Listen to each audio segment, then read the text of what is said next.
Hello, good afternoon, everyone. Daniel Brady, thank you for including me. My name is Shuchi. I'm a part of the corporate venture arm for ServiceNow, and I'm delighted to have my panelists here to talk about, I guess, the foundation of GenAI.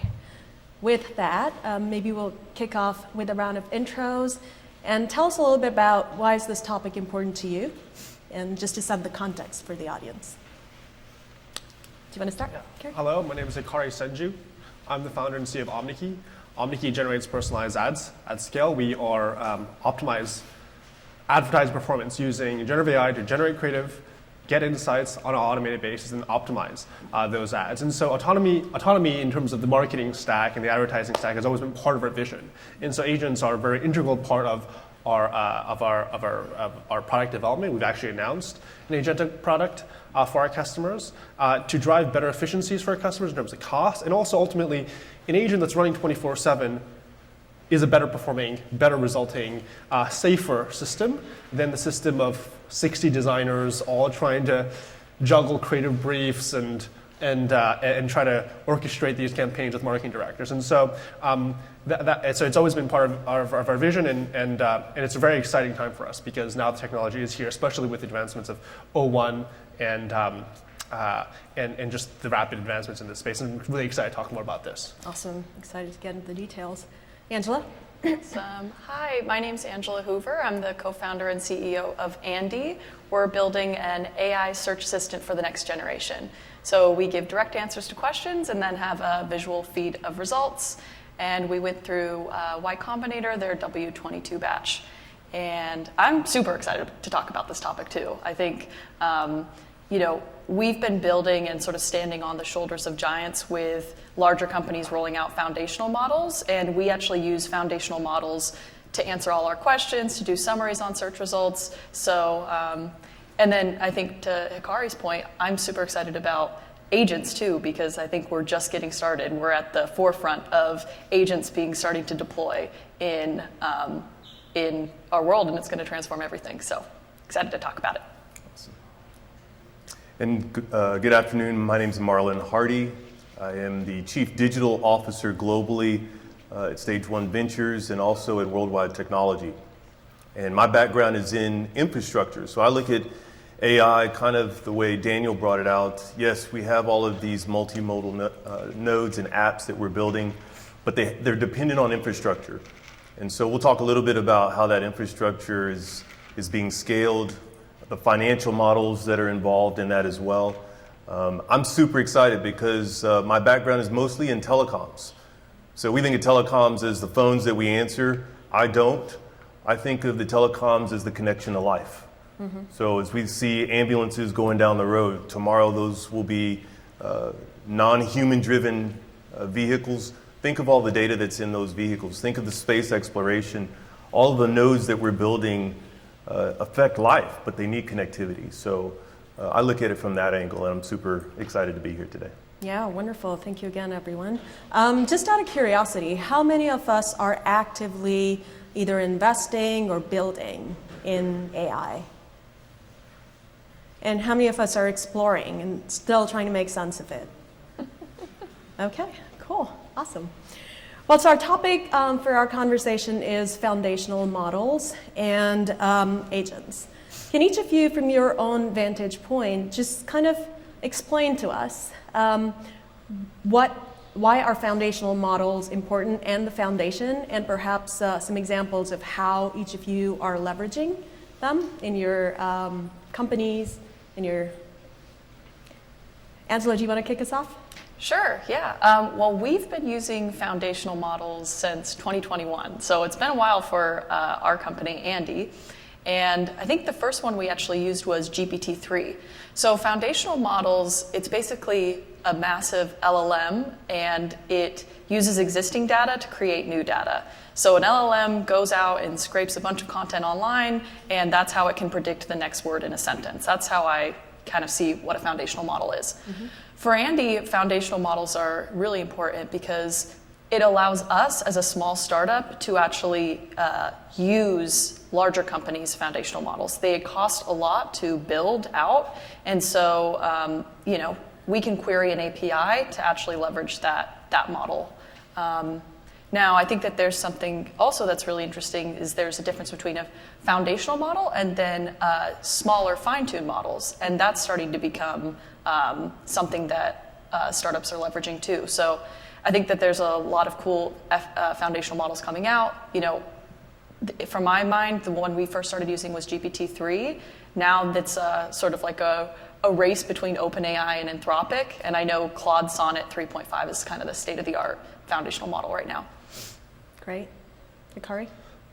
So so the company was founded in 2018, and the idea was build a workflow that kind of slot in the best state-of-the-art models as they advance. And so we started with actually taking embeddings of GPT-2 from Hugging Face, fine-tuning that on the customer's data and creating this kind of minified model and then deploying that for customers. It would take like a day to onboard customers. And then from there, advancing to GPT-3, GPT-4, Omni, and then for the image generation, starting with actually initially suggesting stock images, then Stable Diffusion, DALL-E, and then now more flux-based models. And so we leverage the foundation models to recommend great content for our customers. And what's really exciting now is that and this ties into the kind of the agentic component, is that now by having multiple steps of inference on these foundation models, you can have it kind of accomplish tasks that are more complicated than just prompting it on based on some knowledge that already exists. And so that I think is really what we're very excited about. Wonderful. And Marlon, for you, maybe I'll build a little bit on that. So if you want to talk about how you're leveraging foundational models and where do you see opportunity? So for us, we've got 2,000 global sellers. We're using a lot of the foundational models to help our sellers be more prepared to research. It's an employee efficiency model. And then we're also using it in our NOC, where we have, or our SOC, I should say, where we are supporting customers from a security perspective. So we're using it to anticipate certain threats and get ahead of those. I would say for us, we're looking at it as a major potential to help in generating code. I'll talk about that in some of the other questions that I think you have prepared for us. But we see an amazing opportunity as companies are scaling down employees. The more we are innovating with AI, the more code is going to be required. Those resources are dispersed globally. And so we're focusing a lot of our efforts in how do we fine-tune those models and use those so that we're not generating code from scratch, but they're generating based on things that are already out there. And so we see that as a major focus, and we're investing in a lot of different tools there. Wonderful. And again, from each of your experiences, another topic of conversation is a lot of people are trying to figure out where does ROI lie. So we all know there's more productivity, there is time saved. I mean, I've definitely managed to get a lot of time back by leveraging a lot of different GenAI tools. But how do you quantify? How are you thinking about quantifying that? At the end of the day, each of your companies, I'm sure, care about financial metrics. And that, how do you, what are the different ways that you're looking at ROI? I can start with that. I mean, so I think, up until fairly recently, especially with O1, it was more about improving individual productivity. So Copilot will improve my engineering's productivity by 50% or 100% or something like this. Now with these agentic systems, you can really start seeing productivities across the entire organization, where you can actually collapse an organization with layers of its management and its people into a system. So for example, for us, what we can do is we can take real-time performance data from advertising and marketing, what types of content are resonating, driving sales, and immediately turn that into actionable content, and that's generated and potentially launched. And that used to require layers of management, organizations and silos talking to each other, sending emails, having slides and presentations. In that operational efficiency, not just in terms of costs of not having those layers in between, but its efficacy as well, so that it is a more real-time system, it is a more secure system in a data sense, because less people are touching the data, and then ultimately higher performative, because it's using this data more, in a better productive way. So cost savings organizational in terms of people, and then also ultimately better sales for our customers, because the content is more personalized, more effective, more real-time, and then just improve security as well. Okay. Can I stay with you for 30 more seconds? Yeah. Just can you talk to us about content? Like where are you getting data? Where are you, how are you working with your customers? Yeah, so when it comes to the data, we connect with the ad networks. So the ad networks provide, for every single piece of creative, they can tell you generally who saw the ad and then how much revenue each ad drove. And so it's called return on ad spend, and so it's the amount of revenue generated per campaign or per creative divided by the amount of ad that was spent behind that creative. And so from there, we can get really effective understanding about what types of designs and messaging is driving higher sales.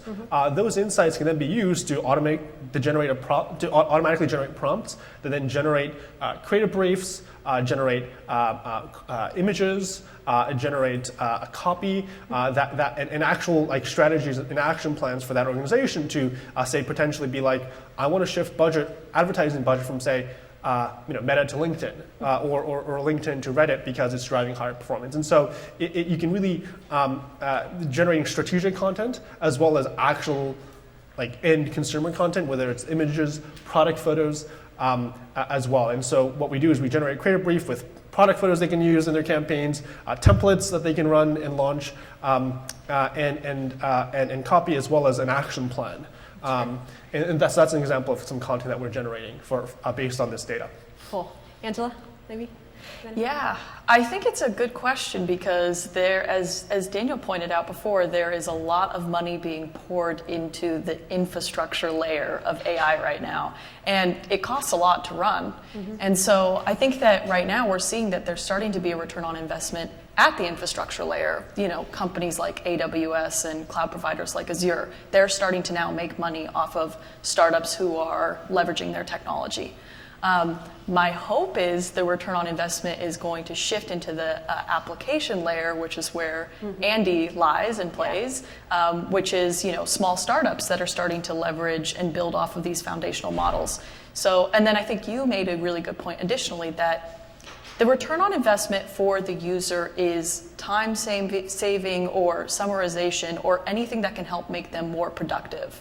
And so the really cool thing about this space is that it's moving so fast, and companies like OpenAI, I think ChatGPT proved out that there is a viable business model in subscriptions because people are willing to pay for that, productivity, time-saving element. So, say that's where I see the ROI happening. Right. Yeah, and I'll chime in there. I agree with my colleagues here. We certainly look at it from an efficacy perspective, an employee efficiency perspective, as I mentioned earlier. In working with our customers, many of them, especially in the telecom, are measuring their ROI not from cost production, but in risk mitigation. So if you think about the telecoms that have been breached, you think about the financial institutions that have been breached, the cost of that breach. If they can use AI to mitigate that, it's just as effective, it's just as much a hit to their P&L as it is if they're spending money on new tech. So I think from a security perspective, looking at AI, not necessarily in just what it can do and what it can generate, but using it as a protective and a defensive mechanism is also a major ROI. Absolutely. I think to have a broader view when it comes to measuring ROI, like what are the different elements, is important and key as well. Well, if you guys along the way have any questions, raise your hand. Maybe we'll take it, or maybe we'll wait until the end, depending on how our flow is going pretty well right now. But Marlon, for you, how are you, well, Daniel also brought it up, infrastructure is key to help grow and scale AI in the next few years. How do you see that scaling at the same rate as the growth and scale of AI? What are some of the, It's a great question. For those of you that know me and that I've worked with, I see a few in the audience. We manage some of the largest data centers in the world. The telecoms have massive data centers. And I think there's a spectrum. What we're seeing is a lot of the mid-market customers that want to be digital first, they really don't have the finances to build their own data centers. So that's a hyperscaler move where they're doing most of their computations in the cloud. Then you have the massive enterprises that don't want to be held hostage by the hyperscalers, so they build their own. Our organization is also the largest NVIDIA partner in the world. Yeah, can you also give us a sense of the depth and breadth of Sure. the organization Yeah, work so you guys are doing? I also work for Worldwide Technology. We're a $23 billion privately held organization. We're NVIDIA's largest partner and partner of the year. We do a ton with Microsoft and Google. No plug there, but just for context. Yeah, of course, yes. And so the things that we're able to see in terms of data center, we also operate a managed warehouse of 6 million square feet, where a lot of the telecom supply chains are coming through us. And so what we're seeing a ton of is a lot of investment in their own GPUs so that it's a financial offset. It's not a CapEx, it's not an OpEx, right? It's somewhere in the middle. But typically the telecoms want to be a CapEx, right? So I think from an infrastructure perspective, those that are investing in compute of their own are putting forward that initial investment, but then it becomes a CFO conversation of how do we monetize it, Yeah. right? And so it comes back to your point around which apps are we using in the enterprise in order to show that offset. I think that there will always be a hyperscaler play because there will always be that middle ground too. You know, we're also seeing a huge play in GPU as a service, right? So a lot of these organizations that are building data centers that sit as blackout data centers, all they are is a huge GPU, supercompute. So I think there's going to be a huge influx there. And I think where we're also seeing an impact to the overall society, wherever Daniel is, we're starting to see government programs that are investing in the ESG for greenhouse gas, for the impact for CO2 and decarbonization for these data centers, whether they're internal or whether they're GPU as a service. And I think there's a huge opportunity for those that have a say or have an impact to start raising the level and raising the awareness around what AI is doing to the society. Yeah, absolutely. No, thank you. So just so we can, I know the concept of, you brought up the concept of agents, right, Kari? Can we maybe do a deep dive or just for all of us to understand, there's still a lot of confusion, like what is agentic AI right. and what are agents? So agents became, kind of went viral last year, and there's kind of the literal definition of what an agent is in the context of that kind of moment, and then there's, I think, a more broader idea of what agents could be. The idea is that you kind of chain together these different models that spawn additional models, then go and accomplish tasks independently. So you have one foundation model system, for example, create a series of tasks, and then that would spawn additional instances that will then go and accomplish those tasks in a very context-specific way. So, for example, an agentic system in that sense could be something like, if we want to say measure the performance or predict the performance of an advertisement, we can have one agent kind of generate a bunch of tests to run against this prospective ad, and then each agent can go and kind of run that kind of analysis, maybe based on researching the web, or based on looking at internal data, or based on using more computer vision, or using language, and then at the end you can come up with some kind of answer. And so that could be one agentic system. What is the really similar one with agents, I think, was O1. And what O1 did was it basically showed that these which is an agentic system, can accomplish many very complicated tasks that were historically unable to be accomplished through chain of thought reasoning, you kind of having multiple steps of inference. And what O1 did and what O1 proved was that with the right evals, with the right tests, and the right kind of to improve these agentic models, any problem that it can be turned from an accuracy problem into a compute and time problem. So there used to be a whole class of problems that just couldn't be solved by these LLMs. You can give it a math problem, for example, and an LLM would just generate some guess, and it oftentimes wouldn't be very accurate. But what O1 proved is that if you gave it enough time to run enough inference steps through this kind of chain of thought, stepwise thinking process, and run them in parallel, it could solve those problems. And now what that does, and they prove this for math problems mostly, I think that was a lot of their breakthroughs was through math problems, but if you can give it evals in other contexts like manufacturing or energy efficiency or telecommunications, and and train it with the right evals in those contexts, then potentially what used to be an intractable problem can be turned into a kind of time and compute problem. And what's really exciting with that is that that's based on just the infrastructure of today, which is GPT-4, which has a certain number of parameters. But there's going to be a 10x model coming up probably later this year. GPT-5, et cetera. And then if you can combine these chain of thought reasoning and these kind of stepwise thinking with a model that is 10 times better, it is truly, we're going to be very surprised from the things it can do. And so that's I think the reason why people are so, people thought agents were kind of further out in the future, but it seems like it's actually potentially right around the corner. In that now you can give a model any task, and it'll potentially be able to go execute against that task. So is it sort of giving models and machines the ability to problem solve and think like humans? Yeah. And yeah? Yeah, I mean, I think what the Complex scenarios? Yeah, I mean, like this chain of thought was in almost some ways like a kludge, right? In that sense that models are very good were trained. These GPUs are designed mostly for game engines, so it's all about fast computation quickly, and it can be done in a slightly inaccurate way, because if the rain is falling in a slightly inaccurate way, who's going to know the difference? Mm-hmm. But and so that's how these GPUs are designed, for speed and not necessarily for accuracy. And so therefore, by chaining together these calculations, you can make it more accurate. And what that has changed that now is that you're making it slow down. Like instead of speed, you're making it think slowly, kind of like that two-brain, Kahneman, like think fast and fast brain, slow brain kind of thing. Mm-hmm. GPUs are a fast brain thing, yeah. But that with chain of thought reasoning and that you slow it down, you make it think through the steps, and then it can actually come to the right answer if you give it enough time.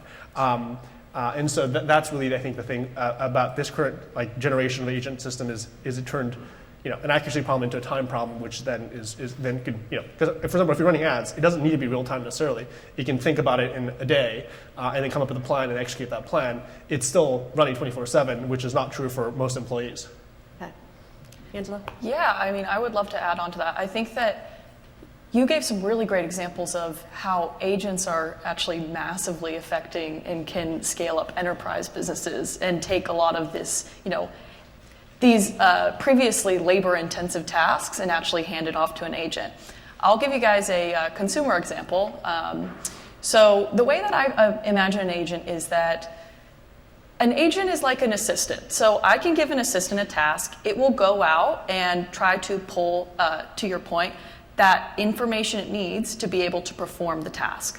So for example, if you take Andy the search engine, I'm hoping sometime in the not so distant future that you'll be able to say, hey Andy, book me a table for 6 tonight at a nice Japanese restaurant in Palo Alto. And it'll come back and say, okay, I found some options. Which one would you like? And then I click on one, and it calls the Open Table API and actually books that in for me. And then it can come back, and maybe I'll say, okay, go ahead and add it to my calendar. So those are the sort of tasks that agents can complete, or email Hikari to tell them I'm running 5 minutes late and I'll be there soon. And it can perform that sort of task for me. Now, I think where it really gets interesting is that an agent is only so good as the information that it can retrieve. Mm-hmm. So this is why I'm so excited about the intersections of agents and search, because what we've been working on diligently for the past 2 years with Andy is trying to solve the accuracy problem with search and AI search, because LLMs tend to hallucinate a lot. So, It's like you're reading my mind. Yeah. That would have been, yeah. And you don't want to ask your AI assistant to book you on a flight to London tomorrow at 9 a.m. and all of a sudden you're headed to Tokyo, Japan or something. You know what I mean? So that's why accuracy is the bedrock of agents being able to actually take the task that you give it and perform it successfully. Can I ask a follow-up? Yeah. Do you think it's the ability to break down tasks? What is causing that accuracy, for it to be more accurate and kind of solve for the hallucination challenge? This is something we've worked really hard on. So especially when you're having a multi-step thinking process for an LLM, each step of the way, the LLM has a higher likelihood of hallucination. So if it hallucinates or if it can't find or retrieve the correct information, that's when things go wrong. So even the way that we've rolled out our product, we try to use LLMs as a one task-oriented step at a time. And I think that's also what you were talking about, Hikari, that it has to be broken down step by step. So I think that's sort of the major barrier that we have to face and the hurdle that we have to get over in order to have agents that can really fully go off and perform tasks on our behalf and come back and Yeah, can I just add one point to that, which is absolutely that, and then also just doing a lot of these in parallel. So, you're absolutely right. Some of these agents go and veer off into some random direction, and who knows where it went. And so, but if you run it enough of them in parallel, most of them, and if they're checking on each other, then it kind of direct itself where most of them ends up at the right answer, and then you kind of query the majority answer, and you kind of assume that's correct. And so, these are some of the tactics I think that to do that implemented increases the accuracy of the answers. But it again turns it into a compute problem and a time problem compute problem, yes. Yeah. That's why I pointed. Yeah, no, I agree with everything that Hikari and Angela said. I'll put it in the spectrum for the world we live in. So often we have started with companies that are innovating with agentic AI in one part of the business. If you think about telecoms, right? AT&T or Verizon, there are really 4 or 5 companies in one brand, and they operate that way. So you have one side of the company that's innovating with one agent. You have another side that's doing something totally different. And so to have a consistent view, you might say, well, they operate independently anyways. They're individual P&Ls. But think about it from a security perspective. Now, if you have a breach on the network, the awareness is demanding that those agents work together. And so the prevalence and the demand for multimodal, multi-step agents is imperative, right? And so I think that's where we're putting a lot of effort right now is investment in these multi-step agents that have awareness, like you said, access and availability to data across the enterprise. If you take that to the government and you start talking about domestic security, you start looking for a terrorist. You can't have an agent that's operating in a corner. It's got to operate across the enterprise. And so companies are starting to come to that fruition. I fear that they're doing it for the wrong reason. They're doing it for an experience. They're doing it for personalization. That's important. But we should be doing it for data sovereignty, and we should be doing it for consistency and contiguousness across the business, because that's going to flow into other things that are more important that save lives. Yeah, just to quickly build on that, for folks that are still trying to figure it out, make sense of it, is there any advice? How should they be going about it, whether it's implementing AI within their own environments or building in the space? Anything top of mind based on your, please. I'll say something that's going to sound a little cliche. My background is also in consulting. So I always say to the customers I'm dealing with, before you start doing a digital transformation, you need a business transformation. There's got to be somebody at the top that says, this is what we're going to use AI for, and this is what the outcome is going to be. Yeah. What we are experiencing, sorry about the mic, is companies doing this in silos. And so I would recommend, if you're a company owner or you or someone giving advice or working with customers, help them come to a consistent strategy for developing AI, not as a reaction or something that they're playing with in a corner. Yeah.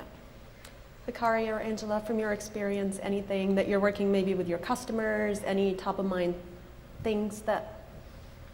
I think that, the best way to learn this stuff is just to try out different AI tools from an individual experience level. And then I will add to Marlon's point that you don't want to just shove a square into a round hole just because you want to implement AI into your business. There should be a specific reason and a specific outcome that you are trying to accomplish with said AI. I think that a lot of the value actually comes in AI right now is just summarization and synthesis of large amounts of, communication. I was even talking with one of my advisors and investors the other day, and he was saying, oh, I have this 93-page brief, and I just got Claude to be able to chew through all of that and, bring me back a 2-pager about the key points. Yeah. So I think, sometimes it's not even the most crazy out of this world application of AI, but it comes down to that summarization piece that's really valuable. Oh, sorry, go ahead, finish. Oh, and the last thing is, I know that a lot of folks try to build in-house, but I would also say getting a consulting firm or working with startups that are already building in this space, because startups learn a lot of lessons along the way building it that you can probably just plug in as a solution as opposed to building it yourself. So. Yeah, I was just going to add, I recently used a tool called Notebook LM. Has anyone used it? Yeah. And it's put in a 60-page PDF and turn it into a 15-minute podcast that you could listen to as you're walking. So I think there are a lot of tools, so just start experimenting with if you aren't already. But Gary, go ahead. So I was chatting with, I think, one of the executives at the largest advertiser in the world, and what he was saying, and what I think the enterprise is thinking these days is, how do they not get caught flat-footed 6 months from now, a year from now? And what was the work they needed to do today, not just to get caught up in terms of existing technology, but also prepare for the changing competitive landscape in 6 months to a year as these technologies rapidly advance. And he was basically saying they're seeking a platform, he's in context of marketing and advertising, but I think it applies to a lot of other domains as well. 3 things. One is brand management. So how do they get their assets organized in a way, and all their data organized in a way to be able to fine tune it on the right models, and then manage the permissions for that fine tuning, and then also share those models with internal stakeholders as well as external stakeholders. The second was analytics. The need for analytics is getting revamped even more as more and more systems become automated. It's no longer going to be a report from an employee, but these things are running live 24/7, and you really need to keep an eye on it and make sure that it's generating the right experiences for the customer and it's engaging with the customers the right way, and some of these things aren't going haywire. And then the third component is really the right workflows really for them interacting with these models. And so we've released this blog post, or I wrote this blog post called Generative Experience Management. And I think we're going to enter a world, and this is a world that customers need to quickly, especially leaders of companies, need to start kind of getting, thinking more about and kind of getting ready for, is we're going to go from a world where it's about managing permissions to files and folders and databases to managing the models that generate the data and generate the folder, the assets, and generate the experiences, and everything's almost thrown out, in a personalized experience of potentially once.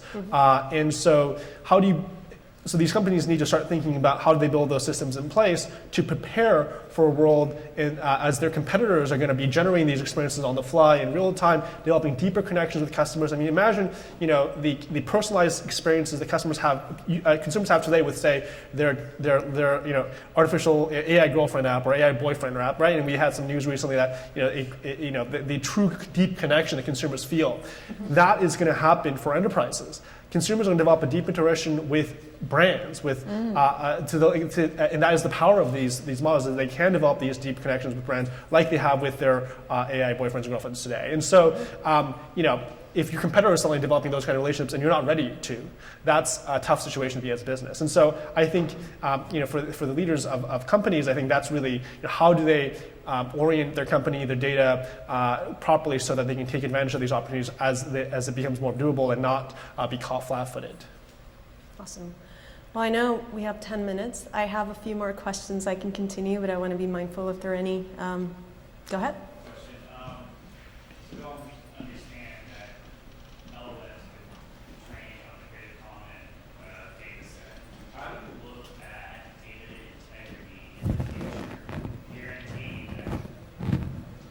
Sorry, can you hear me now? Okay. Yeah. So I was just saying that the large LLMs, or the foundational LLMs, are trained on the Creative Commons data set. I'm sure you know more about this than I do. And I use LLMs all the time, and I like to say they're 90% correct 90% of the time. But there's still accuracy issues. I'm curious how you look at the growth of training data, the accuracy of training data into data sets that then go into the products. and how you look at the accuracy of that data and say malicious data propagating, and how we guard against that. How do we know that the data in there is actually correct? That's the question. I'm happy to take this one. I'll Yes. take a stab at it. So I don't know if you guys remember when Microsoft had their Sydney product, but they had like a part of Microsoft Copilot, Sydney, and Sydney was saying all different types of crazy stuff. And they learned later on that it was because Sydney was trained on, Reddit flame wars. So I like to say if it's, garbage in, garbage out. And at the same time, the opposite side is if you put really great quality content in, then you can get really high quality content out. So for Andy, what we're really focused on right now is trying to partner with content producers and get access to paid walled or archived content, and even just any sort of like high quality content from quality journalism groups. Because I think those are the sorts of data that you want to be training on, not the Reddit flame wars, or even I know that XAI, I think they're going to start training on Twitter threads, and I don't know how to feel about that. But yeah, so I think it really is all about the quality of content. And then final thing I'll say for Andy, what we do is we never use the LLM to answer questions directly. So we try to find the best quality search results and then use LLMs to rephrase and paraphrase or summarize the high quality content that journalists put together. We're not getting the answer to the question from the LLM itself. I think Anyone else? there's something also to be said about the importance of evals. So as we're running out of data, and there's all this enterprise data, we're gonna train it on that too. But it's about setting up the proper evals, so that and then generating synthetic data to help with the improvement of the models against those evals. I was heard this really interesting interesting project, that was paper that came out that was like AI scientist. It generated it compared AI-generated scientific ideas with human-generated scientific ideas, and in terms of the ranking of the scores, 9 of the 10 top ideas were AI-generated. And those are truthful, and these are truthful things. This is grounded on reality of the universe, and these are more compelling ideas because it was able to search a broader array of ideas than a person was. Setting up the proper evals and then probably figuring out the right ways of generating synthetic data to kind of to improve the underlying models also is another way of improving the accuracy in a world where there's constrained data. And I would just say fundamentally, if I could, when we go into consulting engagements, we will actually turn down an engagement if the business is not involved more than just the chief AI officer. It's a collective issue. It's a collective effort, right? So we want the data officer, the guy that actually owns the LLMs and the data sources. We want the chief AI officer. We want the security officer in there. And then somebody from the line of business, because all too often we see a lot of the generation of AI coming out of just one part of the business, right? So I think to the accuracy points that Hikari and Angela brought up, you can get a lot of that when you have the collective team working together, not just one person. All right, great. Well, we only have maybe a couple minutes left, so I'm going to wrap this up with one final question for each of you. What excites you about the space?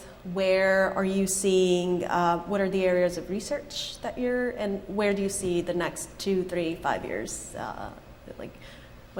Any predictions? We won't hold you to it, but where do you see it going? Yes, I'll go try. ahead. I got a chance to sit in AT&T's security conference a couple of weeks ago, and they brought in an officer that's focused specifically on quantum. And so in his perspective, we've gone from databases to LLMs, now from AI to superintelligence. We've got a combination of CPUs and GPUs. The next step is what will quantum bring? And a lot of the foundational models that are being tested now with AI are going to drift into that. And I think that's going to drive not only new capabilities and outcomes, but it's going to drive even further the discipline of how we build data centers and the impact to our society. So just kind of bringing it back, I'm dying to see what governmental policies, what support from large entities are going to get behind that direction and that momentum. Great. Angela? Well, what excites me most about this space is that we're just going to save a whole bunch of time. I mean, AI is already transforming my workflow and saving me Yes, a same. bunch of time. All the different new sort of tools that come out, I love to use. There's a site, actually, if you guys are interested, called futurepedia.io, and that's where I find a lot of the interesting like AI tools that I integrate into my workflow. But the other thing I'll say is that I'm so excited about agents because, you know, our dream with Andy one day is to build Jarvis from Iron Man. And so if you think about Jarvis from Iron Man, you know, Jarvis can answer questions, it can perform tasks on your behalf, it's throwing things up on screen, it's also talking to you. And so I think we're just at the beginning of that. You can see that search is being disrupted, and AI is going to completely disrupt search. It already is starting, and agents are just the next layer on top of that. So I think we're just getting started. I'm so excited. Wonderful. Carrie? Yeah, when we had the company, the mission was democratize growth, and what's really exciting about this technology is that now we're going to have, what was it, million flowers bloom. Like anybody who has an idea is going to be able to create the product, connect with customers, and there's not going to be any gatekeepers for compelling digital ideas, and we're going to live in a world of abundance. And so I'm a big science fiction reader, one of the books I read recently that I really liked was like Accelerando. We live in this world where everyone's kind of upload themselves into some virtual universe, and like the combined compute of humanity just like 100x's like every in a very rapid frame. So you have a certain number of compute today in human brains, and then you're going to have 10 times that in a couple of years, then 100 times that, and then the compute combined like MIPS of humanity, like million instructions per second that we can then use to create Dyson spheres around the sun and like explore the universe. I think it's just a very exciting time, and what GenAI does is it lets that be possible, where any problem can be solved with enough energy and compute, and that means it's just a very expansive world, and so that's really something that excites me. Wonderful. Marlon, a lot of responsibility. You got to have enough compute, so. Well, if we can do it safely, bring it on, right? Our video Exactly. games are coming to life. Well, as much as I'd love to continue the conversation, this brings us to the end. Thank you all. Can we get a round of applause for our panelists?